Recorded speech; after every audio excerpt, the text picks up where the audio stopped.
साथ में आज हम डिस्कस करेंगे अध्यारोपण प्रमेय पर आधारित कुछ problems based on superposition theorem.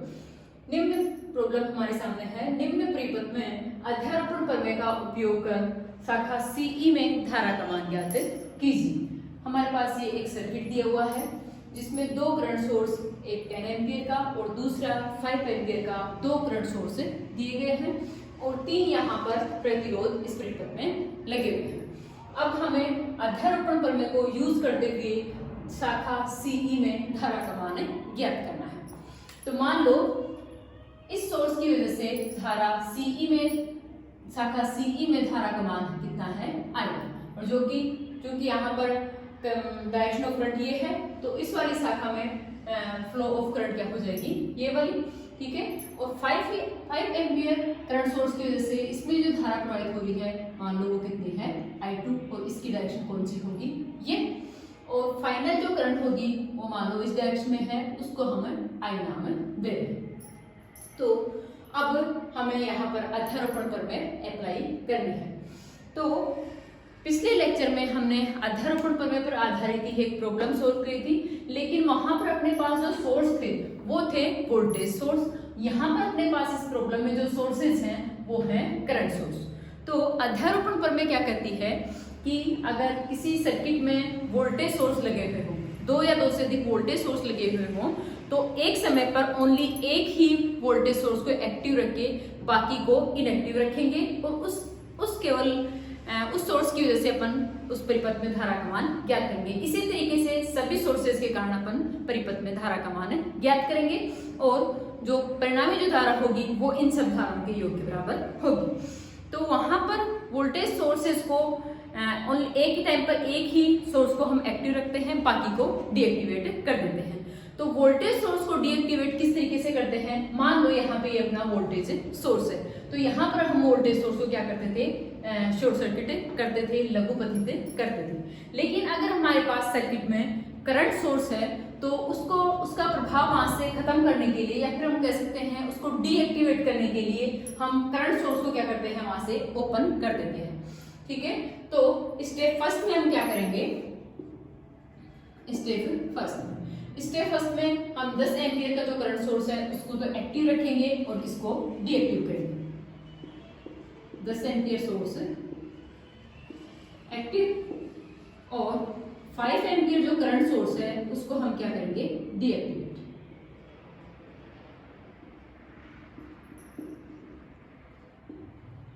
ठीक है। तो इस कंडीशन में हमारे पास जो सर्किट होगा वो कुछ इस तरह का होगा। ये हमारे पास 10 एम्पियर का करंट सोर्स है,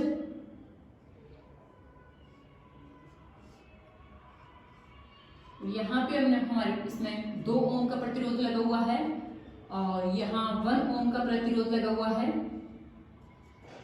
यहाँ 3 ओम का प्रतिरोध लगा हुआ है, ठीक है। और इसको हमने 5 एम्पियर करंट सोर्स को हमने क्या किया है, डीएक्टिवेट किया है, मतलब इसको यहाँ से ओपन कर दिया है। तो इस शाखा में कोई धारा प्रवाहित नहीं होगी क्योंकि यहाँ से ये ओपन है, तो इस शाखा का यहाँ से कोई मतलब नहीं है, कोई मीनिंग नहीं है।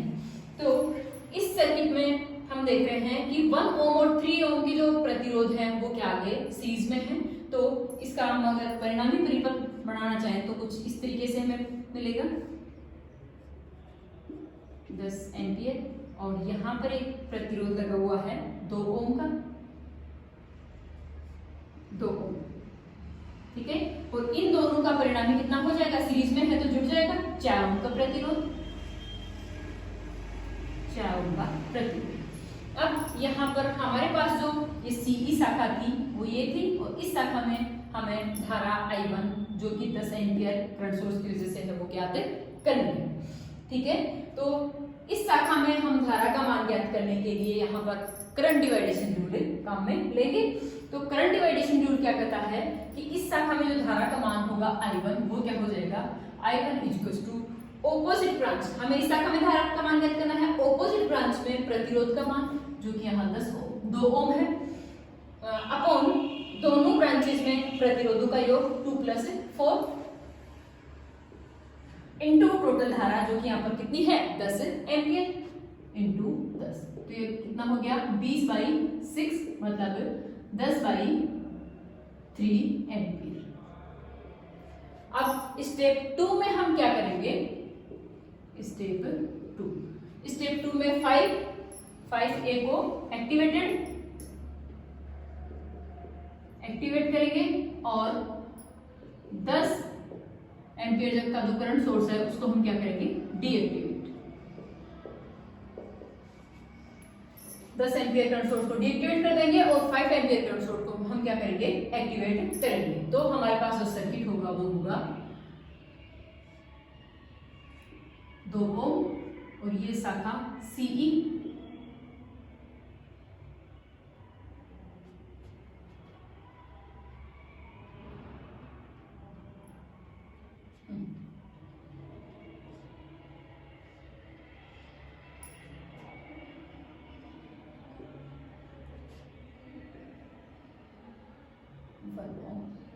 और ये हमारा करंट सोर्स है 5 एम्पियर।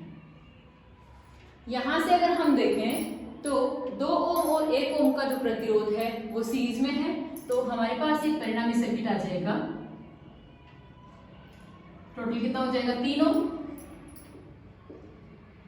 और यहां पर हमारे पास ऑलरेडी एक 3 ओम का रेजिस्टेंस है और ये हमारा करंट सोर्स 5 एम्पियर का। वही करंट डिवाइडेशन रूल को हम यूज करते हुए इस सर्किट में धारा, इस परिपथ में धारा का मान निकालेंगे I2, जो कि शाखा कौन सी है सीई शाखा। तो I2 का मान यहां से हो जाएगा ऑपोजिट ब्रांच में प्रतिरोध का मान 3 अपॉन दोनों ब्रांचेस में प्रतिरोधों का योग 3 + 3 इंटू कुल धारा 5 मतलब 15/6 = 5/2 एम्पियर। ठीक है, तो हमारे पास I1 करंट आ गई 10/3 एम्पियर और I2 करंट जो कि इस डायरेक्शन में फ्लो हो रही है वो आ गई 5/2 एम्पियर। तो इस शाखा में परिणामी धारा I क्या हो जाएगी, रिजल्टेंट करंट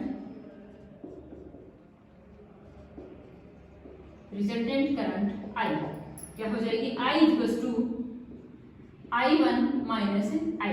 यहाँ से हम देख सकते हैं I1 और I2 एक दूसरे के ऑपोजिट हैं। ठीक है, तो ऑपोजिट साइन के साथ हम यहाँ पे लेंगे। I1 का मान कितना है 10/3 एम्पियर माइनस I2 का मान कितना है 5/2 एम्पियर। तो यहाँ से हमारे पास धारा का मान आ जाता है 20 - 15/6 20 - 15/6 मतलब 5/6 एम्पियर। ठीक है, तो इस तरीके से अध्यारोपण प्रमेय को यूज करते हुए हम अगर हमें सर्किट में करंट सोर्स दिए हुए हों तो इस तरीके से हम किसी भी सर्किट में धारा का मान ज्ञात कर सकते हैं, अध्यारोपण प्रमेय को काम में लेते हैं। धन्यवाद।